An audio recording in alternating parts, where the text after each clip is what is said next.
Hey guys, Pedro here to tell you about the latest from Midnight, Steel, Rust, and Disgust, out May 23rd on Metal Blade Records. The album has 12 tracks, 33 minutes in length, and this is the band's 7th full-length studio album. They are an American black and speed metal band. Now, I say 7 full-length record, that is true, but it comes with a little bit of an asterisk, because out of the 12 songs, 10 are covers, 2 are original tracks. The 2 original tracks is the title track, Steel, Rust, and Disgust, and the opening song, Cleveland Metal. Now, that opening song is important for 2 reasons. 1, it sets the tone for what the record is going to sound like, and 2, it tells you a little bit about the theme, the concept behind this almost all covers record, because all of the covers on this record are from Ohio bands, either from Cleveland, from Akron, but from Ohio in general. Midnight is from Cleveland, so this is definitely a nod to those that paved the way for Midnight to be a band today in creating the music that they are creating. I'm sure a lot of these songs were definitely inspiring along the way, so creating this album gives a nod to where you're coming from, to where your roots are, and to the sounds that influence you. And I think that perspective, that sort of concept, that sort of idea for a covers record is really interesting, and it really hit home with me. I enjoy that aspect of it. I felt like I traveled a little bit in time, and I perhaps got to understand the band a little bit better through this record. And then obviously from a design standpoint, it really just feels like a Midnight album. It's compact, 12 songs, 33 minutes. Hard to get any more compact than that. Very fluid, very dynamic, very engaging all around.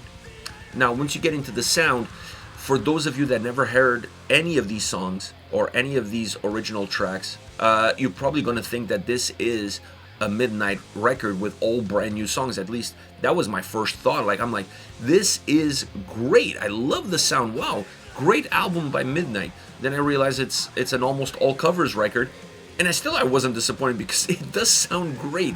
It has a very raw, I wouldn't go as far as to say unpolished, because I don't think this album is unpolished, but it's very raw. It has a street sound, small club, a garage style approach, which brings the streets into the sound of the record, and it gives the record a little bit more of a hardcore vibe from that standpoint. I'm not saying that the album or the songs sound like hardcore songs. By no means that is true. But in terms of how connected it is with the roots of rock and roll, from that standpoint, it's very hardcore. So it's an album that has some fuzziness on the guitars, on the edges of the guitar sound. Within the guitar sound itself, it feels quite thick, but still very driven, very fast, in-your-face attitude, in-your-face approach. You're going to find that throughout the entire record, regardless of how fast or driven a song is or it's not, but you're always going to find the guitar sound in the forefront.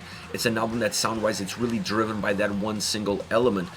Not to be surprised, I mean, all of these covers are from punk rock bands or hard rock bands, so it has that nature behind it. So what I felt with Midnight on this covers album, it was just turning that knob all the way to 11 as far as bringing a little bit more intensity, bringing a little bit more grit, and perhaps most of all, bringing a little bit more attitude to these songs. So it's a great sounding album with the guitars definitely pushing in the forefront.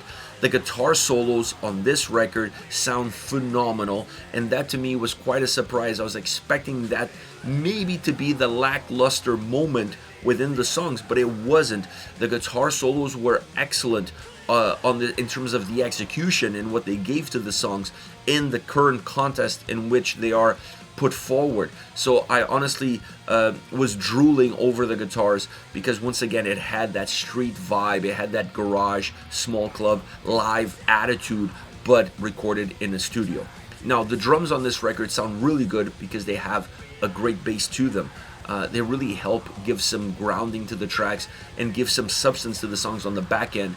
So you're able to create more of a substantial sounding track, still fast, still driven, but a little bit more substantial. And the songs didn't feel really narrow to me, which sometimes it's the case with Midnight, because there is so much speed in the songs that the songs tend to feel quite narrow and thin. On this record, I didn't get that vibe. I actually got the vibe that the songs were a little bit wider than normal, and I felt like the drums really played an important role in creating that experience. Now, once you get into the vocals, traditional Midnight approach, there's nothing new here. It's just really that sort of grit that you're going to find in the sound. You're also going to find in the vocal performance. So it's an album that has attitude written all over it, musically and vocally. And for an all covers album, I'm going to keep saying this, if you don't know any better and you put this record on, you're going to think this is the latest brand new Midnight album, and you're also going to think this is their best album ever, because it's that good. And really, if you've never heard these songs, this will be a great album to listen to, and it will feel like Midnight's very own record through and through. And I think that's the best thing that I can say about a concept album with this kind of idea, this kind of theme behind it. Now, as far as favorite songs, I picked 2 of the covers and 1 of the originals. The cover, the first one I want to talk about is Final Solution. This song is a Rocket from the Tombs cover, and it kicks ass. It kicks ass musically, but most of all, kicks ass lyrically. By the way, this record, he really picked songs that have great lyrics, a lot of punk attitude in the lyrics throughout, and this one is no different. One of the best, if not the best chorus of all of the cover songs. This track has that chorus that just will stay with you. You're not going to forget it. Super memorable, super quick, super easy, just a few lines, and it's there. And the chorus really helps sell the track. The track has great guitar sound. It has a punk rock attitude to it, to the sound and to the execution. It's very edgy, and you start to see some fuzz in that exterior ends of that guitar sound. Also, a lot of feedback being brought into the track. I love that, because once again, that brings that live performance style approach where you let some of the feedback go back into the track. This song has all of that. Memorable riffs, super catchy. It's a simple and effective song. Next we have Rock and Roll Fever. This is a Dave and Allan Coe cover, and it's more of a rock and roll song. It definitely has that more grounded rock and roll song to it.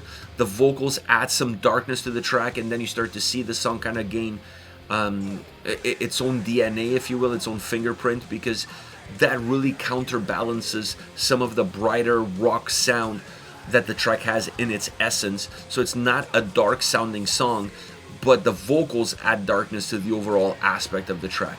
The guitars sound phenomenal. I love the solo. I love the riffage on this track. It's really an old school rock and roll song, but with a midnight twist to it. Last but definitely not least, an original track, Steel, Rust, and Disgust. This is perhaps one of the slower songs on the record, one of the most methodic songs on the record, or at least it feels slow when compared to something like Cleveland Metal, for example, that opens up the album. That song is just like in your face. It's just a track that has so much momentum. So this one, compared to that, for example, really feels like a slower song, a more methodic song. It has a thicker guitar sound, or at least you are able to acknowledge that thicker guitar sound because of the lack of movement. But that lack of movement with that thicker sound, with some fuzziness there, that's where you start to develop the very own fingerprint of the track. And it's a track that has vocals that really bring the song to life. The vocals have also some darkness to them, like we saw in Rock and Roll Fever. This track also brings a little bit of darkness from the vocals into the mix, which makes the song sound more like a dark rock song. And I won't go as further than that. I would say a dark rock song at best, but I really like the grit that this track brings. I really like the methodics of it. The lack of movement really adds to a sense of heaviness as well. So it's a great song all around, for sure. This is it. Midnight, Steel, Rust, and Disgust. Once again, out May 23rd on Metal Blade Records. Let me know your thoughts on the band, on the singles. Hit me up in the comment section. I'll see you all at the next video. Take care, guys.